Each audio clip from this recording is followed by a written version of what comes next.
Hi, boys and girls. Oh my gosh, guys, we are almost 2 weeks away from Halloween. Oh, I am so excited. It is my favorite holiday. I love spooky stuff. And there is something very special that I only do around Halloween. And those of you at Brookside and Berkeley who have been there for a few years, you know what it is. I can do a really spooky witch cackle. Do you want to hear it? Really?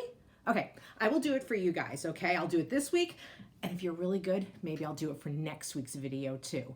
Now, just to warn you, I am not a witch, okay? I just can do a really cool witchy cackle. It's a magical talent that I have, and I practiced really hard to get this good. So I always tell my students I'm only gonna do it once a year for Halloween. So, oh, you know what? I think I need to get more in the mood. Hold on 1 second. I'll be right back, okay? Ah, that is so much better. Now I am in a witchy mood. Okay, let me get ready for my witch cackle. Woo!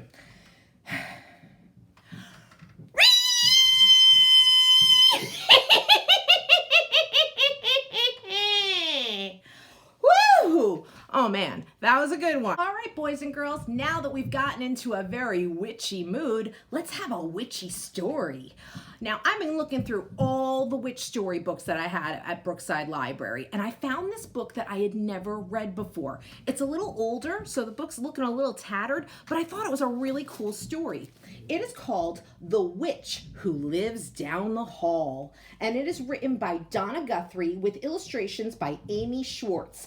And this book is, I will say, it's kind of falling apart. But just because a book might look kind of old and tattered on the outside, that doesn't mean the words were ruined, okay? Even an older looking book can still have a really great story. All right, so this is The Witch Who Lives Down the Hall. This is my apartment building. I live on the 14th floor with my mother. Our apartment building looks like every other apartment building in the city, but it isn't. A witch lives down the hall from me. Her name is Ms. McWee.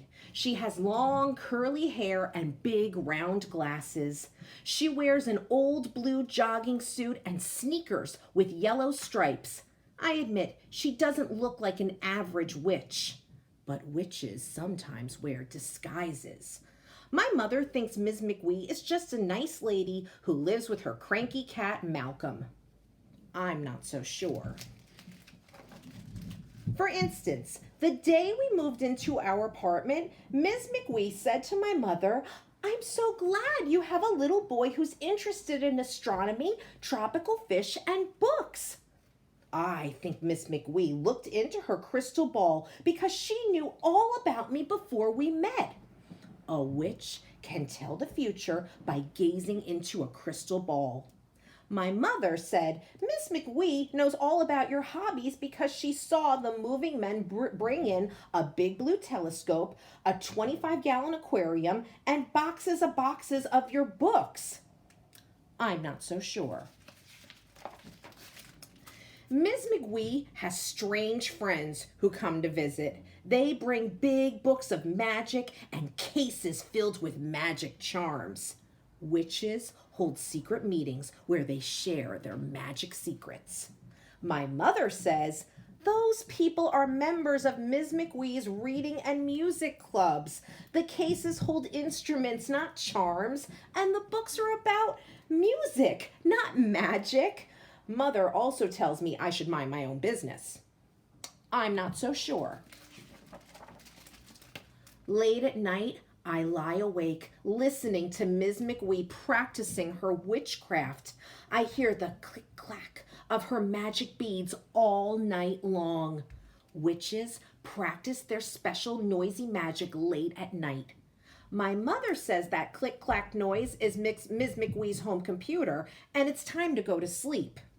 I'm not so sure. One Saturday morning, while my mother was sleeping, I went outside to pick up the newspaper in the hallway. The wind blew the apartment door shut, and I was left alone in the hallway.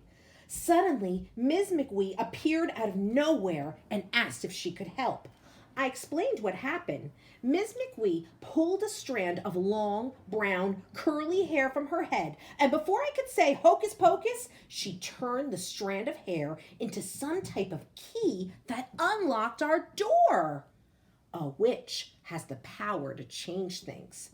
My mother said Miss McWee used one of her bobby pins and jiggled the lock. But I'm not so sure.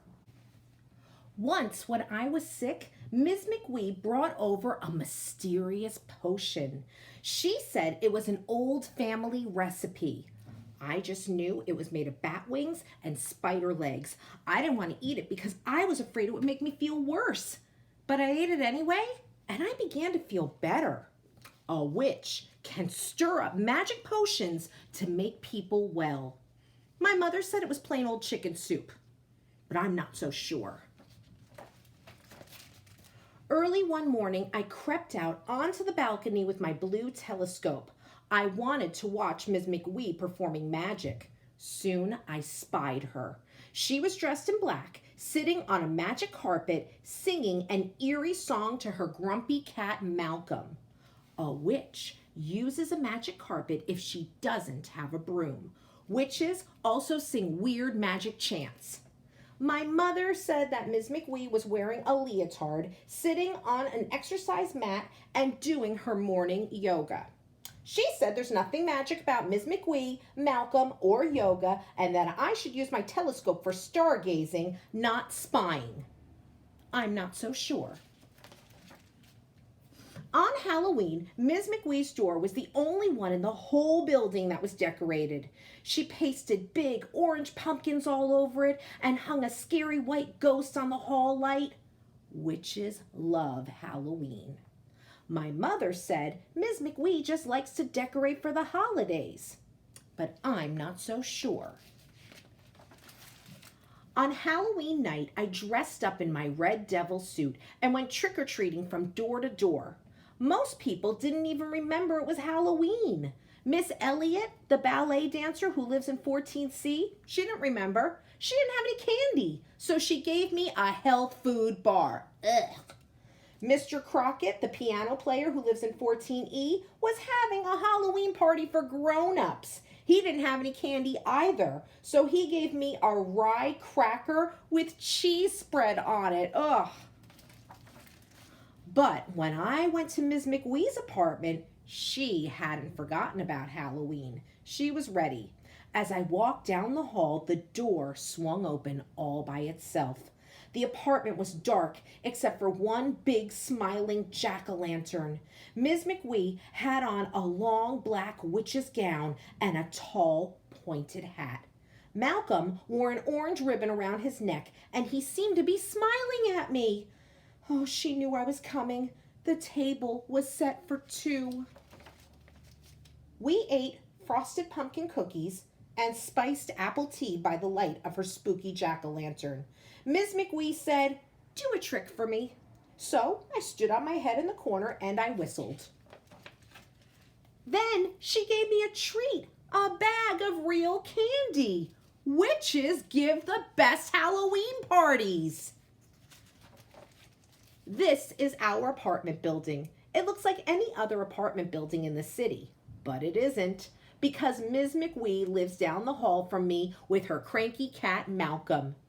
Maybe she can't tell the future with a crystal ball or stir up potions to make people well. Maybe she doesn't hold secret meetings or practice her witchcraft at night. Maybe she doesn't have a flying carpet or the power to change things.